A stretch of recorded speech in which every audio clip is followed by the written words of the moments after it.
if the Patriots can put together the same kind of play in the second half that they did in the first half, that's the way to stay in the game with the Harding Rams. They have to remain tough defensively.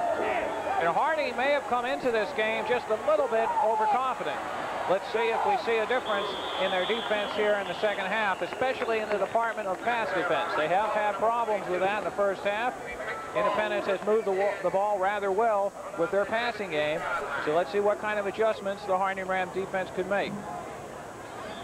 Quarterback will be Hardman. The ball spotted at about the 16-yard line for the Patriots. As we said at halftime, the passing game, the bigger of the success story for the Independence Patriots. The running game really has not gotten them that much, but it has helped set up their passing game. Hardman with receivers split wide on both sides. Wants to pass on first down. He's going deep for 45. Morris, and it is almost intercepted by Dwayne Hill.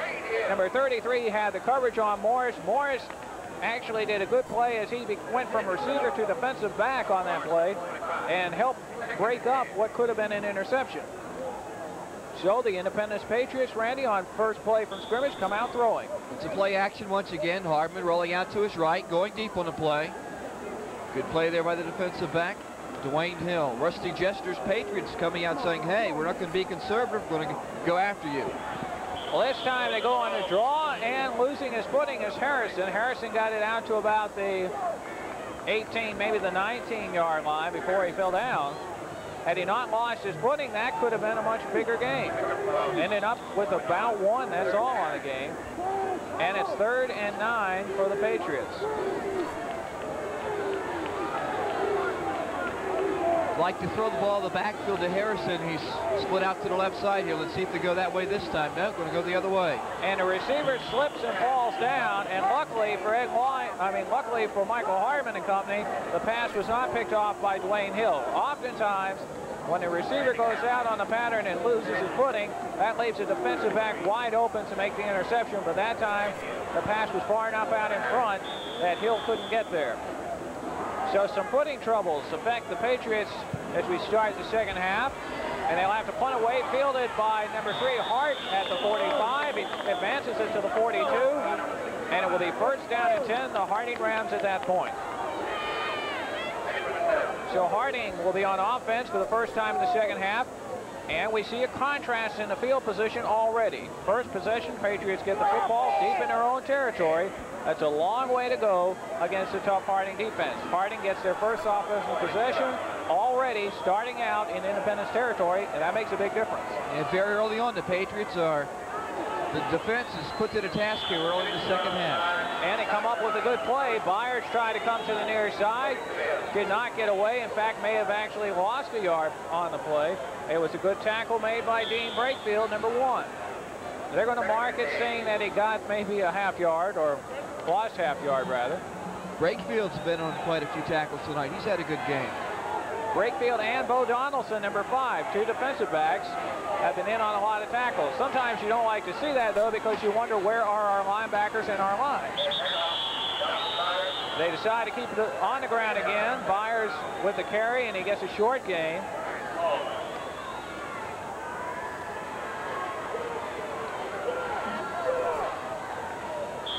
We haven't seen Joey Huffstetler a lot tonight, the fine tight end for the Harding Rams. 3rd down and 8. He could be a receiver that Patriots want to cover up. They'll have a receiver wide to both sides. 3rd down, they need 8 yards for the first down. Loing is back to pass. They send a blitz. Loing lost the football. I believe Loing tried to shuffle pass it to somebody. It bounced off and ended up on the ground, I believe. Let's see. Independence had everyone coming. You see it here, he tosses it forward. Now that's a pass. If he's throwing it behind him, it's a lateral, and it's a fumble. That's a forward pass. You can throw it forward any way you'd like, sidearm, underhand, over the top. That way he flipped it forward, so that was a pass, not a run. And that's why it wasn't a fumble, it's just an incomplete pass. He tried to get it to number 34, David Petty. I don't think Petty was even anticipating it. So the Independence defense holds up on its first tour of duty in the second half, and Darren Hart's punt sails out of bounds at about the 20. But we do have flags down on the play.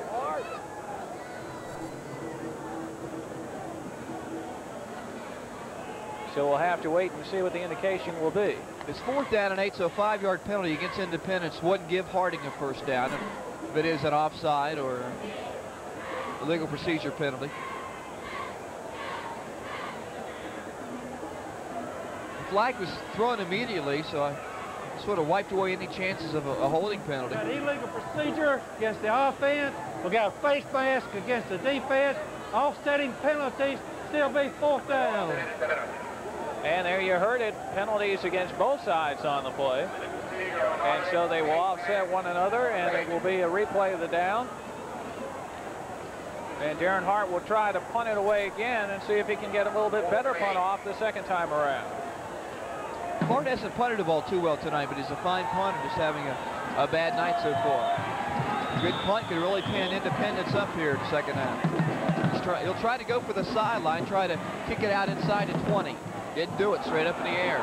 So Independence, well, we have a flag down again. That punt landed at about the 32 and then came backwards. They downed it finally at the 35.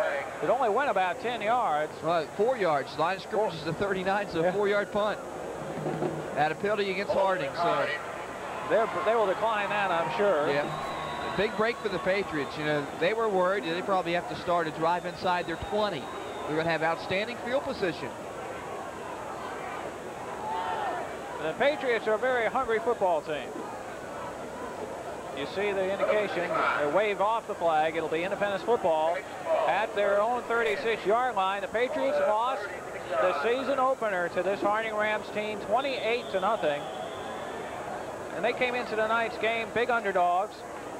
And they said, we're not going to let Harding dominate us again the way they did the first time. So far, that has held true with a 14-6 score here in the third quarter.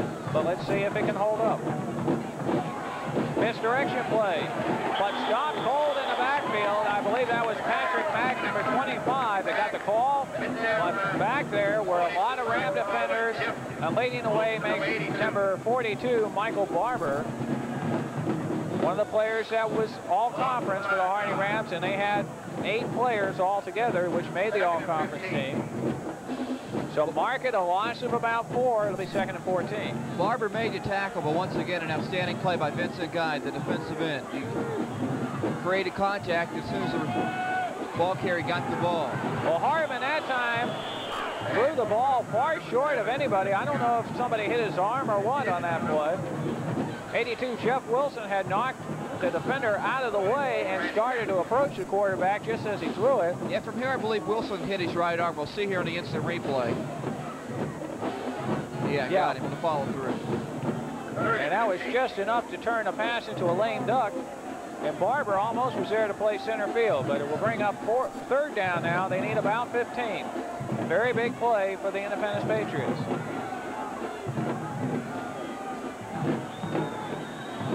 Hardman back rolling, being chased, but gets away. Good running by the quarterback.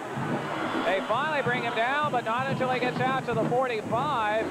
Just shy of the yardage needed for a first down. He's going to need about 1, maybe 2. And that is a good job of running by the quarterback, Hardman. Tell you what, Jeff, you'll see the play here. Hardman's quicker than I thought he was. I figured Vincent Guy, the defensive end, would be able to chase him down because Guy's got great speed, but hey, Hardman doesn't lose any ground to him. Well, Hardman did a fine job. I felt the same way. Going to punt it here on 4th and 1. Harding sent several people in, but he got the punt away. It's going to take a bounce back now. They're going to have to try to down it, but it got away. Well, I don't know where they're going to mark that. Somebody touched it at the 18. I imagine that's where they'll mark it. Well, they're just outside the 20. Nice try, though. Watch kick it back a little bit deeper, and hopefully the referees won't catch us. So 7 minutes and 19 seconds show on the clock here in the third quarter. The Harding Rams out in front of the Independence Patriots 14-6.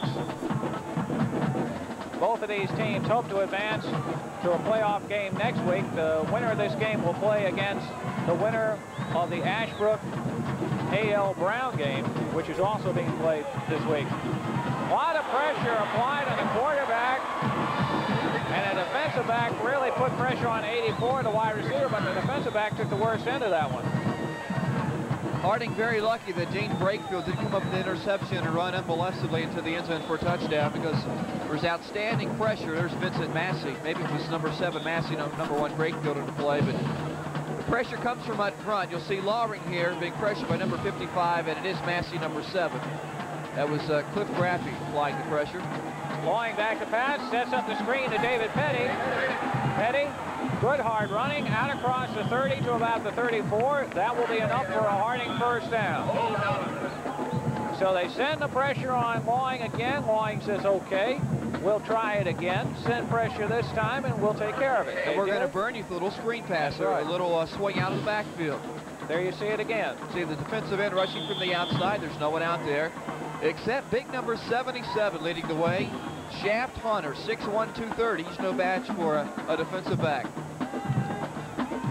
They go misdirection. The ball pops loose. And it's a fumble. Independence has recovered. And the Harding Rams have turned the ball over for the second time tonight. Harding tried a misdirection play. Somebody put a hit on the running back, and he lost the football. That was Cliff Grappy again who picked up the fumble. He was the player who just almost caused that interception by rushing the quarterback Loring. There he picks up the fumble, and right now Independence is a first down and 10 at the Harding 30. And the Patriots sideline has to be elated at the moment. Patriots first down 10 at the Harding 30-yard line. Harrison in motion. Handoff up the middle. Greer. Haven't seen him a lot. Watcher, good break. Good broken tackle. Somehow stayed on his feet and got the ball down to the 22-yard line. It looked like they had him caught back about the 29. He broke through and made a great catch. Number 32 on the play. That's Mario Greer. Nothing but outstanding running. The blocking really wasn't there. He was meant to go off tackle. He went to the hole, was clogged up, broke outside after getting away from a couple Harding Ram defenders and picked up 8 yards. Vernon Hunter, number 66, I think, was one of the players that finally caught up with him. Second down and 4 for the Patriots. Give again up the middle. Good running by Greer, and they have trouble getting him down. Greer has a first down inside the 15 at about the 13-yard line. We did not see a lot of Mario Greer in the first half, but he is showing us something now here in the early moments of the second half. Watch the play again. Good cut. He spins off tackles, broke another tackle, and then it finally takes 2 players. They've got him, you see, but he drags them about 2 yards before finally they're able to pull him down. This is the 4th time that Independence has been inside the Harding 20. They've only scored 1 out of the previous 3 times. On the ground. Whoa, he got rocked. I don't know who hit the running back, but he took a hard hit that time. It's that all-conference linebacker, Michael Barber. And Barber just leveled it. Mario Greer got the call. Here he is. Now watch. He just got upended and tipped backwards. So second down, they need about 9. That happens so often when a running back leaves his feet and tries to dive over the middle. When you leave your feet, you don't have anything behind you. You get hit, you're going to go backwards, no doubt about it. You keep your footing, you got some leverage and power behind you, maybe possibly to drive the defensive player back. You leave your feet, and it's all she wrote. Got a flag. Well, a flag goes down. Maybe a delay of game call. I don't know. The Independence says against Harding. Too many men on the field, maybe. Oh, offside. Somebody lining up in the wrong position, and what a time to have that kind of penalty happen. Dead ball, encroachment, defense. That's tough to do. Dead ball, line up offside. And where they put it, it's really an unfortunate penalty that should never happen. The players, when they check in, should be able to look down the line of scrimmage, and if anything else, check with the referee and make sure they line up in the right position. So it's second down now. Independence needing 5. They have the ball inside the 10, and they go on the ground. Good hard running. Again, Mario Greer, and he gets his way to the 5. That penalty could be the difference between making Independence throw the ball to try to get in the end zone and letting Independence run it in. That time they ran it, picked up 5. And they've got 2 more plays to get it in, and they only need about a yard, and they'll have a first down and a whole new set of downs to score. So a very